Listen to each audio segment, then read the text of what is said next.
The Edinburgh reporter came down to Portobello to meet David Ewing, who is now general manager of the dog and cat home, but who started working here some 40 years ago. Started off here way back in 1974. My parents used to work here before that, so as a child I used to come down at the weekends and help out. Had a wee summer job, and I started, when I left school, you left school at 15, 16 and you started an apprenticeship like most people did. And I soon discovered I didn't like that so much and I wanted to do more with the animals. So discovered that someone had left here rather abruptly. So on the Saturday morning I came down and said to the then manager, I believe you've got a vacancy, I want the job. And I took over as general manager in 2000. The then manager retired. So I was his deputy for a number of years. I rose kind of through the ranks, as it were, and yeah, kind of developed the home a wee bit differently from the 2000 onwards, and made different kinds of improvements, and if you like, put my own personal stamp on what we're doing.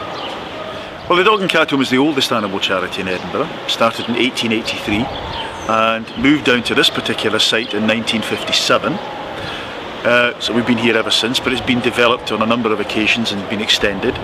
And our primary purpose is to take in stray dogs and cats, unwanted dogs and cats, and we board out dogs and cats as well, which is one of the ways that we make money to run the home. Most of our funding will come from the general public in the form of legacies and donations. And now, of course, we're all more kind of web motivated, so we have a lot of online donations, and this kind of thing is becoming popular, and that's really where most of our income comes from. At the moment, probably around about 80 dogs looking for homes. Cats, probably only about 10, 15, not too many. And we manage to rehome cats very, very readily. I think, again, we're living in Edinburgh, and it's a popular form of pet ownership is to have a cat. They're a wee bit more independent, they're to some degree easier to look after.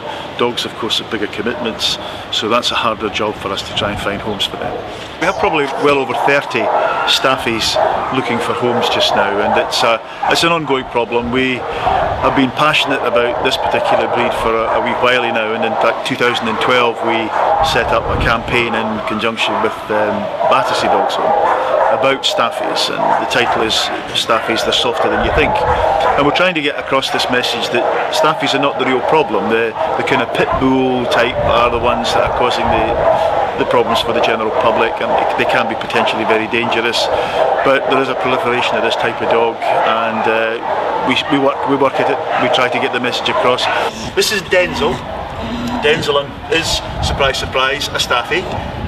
He's been in the kennels now for about a good few months.